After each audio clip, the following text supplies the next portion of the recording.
On a Sunday afternoon, in a small town near the city of Chattanooga, a group gathers for a purse party.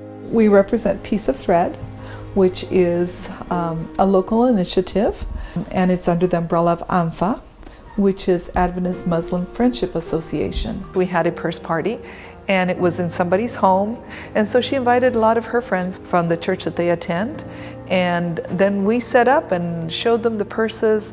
Of course, we have a variety. There's no two purses that are alike. We make sure of that. And so every person that buys is going to have something unique and something that is their own. Inside each one of the purses, we have a little tag that tells about the refugee that sewed that purse and a little bit about AMFA. And we ask each lady that buys to be able to pray for that refugee. With the purse party wrapping up, Mona helps Darlene put away the remaining purses. Mona, who arrived as a refugee 11 years ago, is both in leadership at AMFA and a designer for Piece of Thread Chattanooga.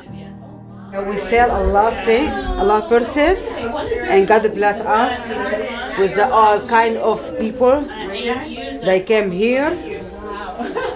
So we're looking forward to for the next time, next meeting, another house. Maybe next month we will be at my house. Malik, see you tomorrow. During the summer, AMFA has a summer school for Muslim refugee children, helping them to integrate into America in a godly way. At the same time, we started sewing classes for the women, and that's where we started with Piece of Thread, so that they're actually learning to sew purses, and now being able to sell them and make some money. It's Monday, and the women of Piece of Thread Chattanooga are gathering for their weekly sewing class. The sewing class takes place in various church fellowship halls, though someday they hope to have a more permanent location. Nima starts the day off with a quick testimony. The women talk about their week.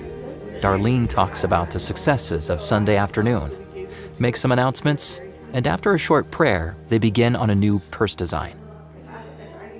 Part of the whole experience is not just about learning to sew, of course, but it's getting together and getting acquainted with each other and listening to, what their needs are and what their experiences are, and sharing those with us as leaders with them, but also with each other, because so many of these ladies didn't know each other before, and so they have sisters that they can call on, to answer questions and to just share the highs and lows of life. Rhonda, who was a nurse in Sudan before coming to the United States as a refugee, will be starting her studies to become a medical assistant later this year. It's helped me to organize my time first, and my boys, they love that too. And I got the machine. They said, "Oh, Mom, we don't have to throw our clothes. You can sew it to us," and that's the good things. And I organize my time for sewing and teach my kids and clean my house and do whatever I want. And first time I don't like to sew, but now I really enjoy sewing. I used to sew in my country, so when they add me to the AMFA group, so they put me as a designer. I came here as a refugee, and now my turn to help a refugee, to help them what they need, what they want, especially the woman. So now they have an income every month. So I'm happy when I see them very happy. Well, the project's a big blessing to me personally. Starting off because, we're given talents, and it's true that I can, make quilts or make costumes or whatever, but it doesn't have the same joy as doing the sewing project with these ladies. They're excited about learning a new skill. It gives them something to do in their spare time. And it gives them an opportunity to earn income. And for a couple of these ladies, they've never had their own spending money. I love seeing the ladies happy.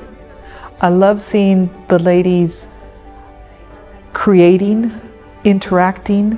We're a community, and we share, and this is all for God. Please pray for the relationships being formed through this initiative. Thank you for supporting Mission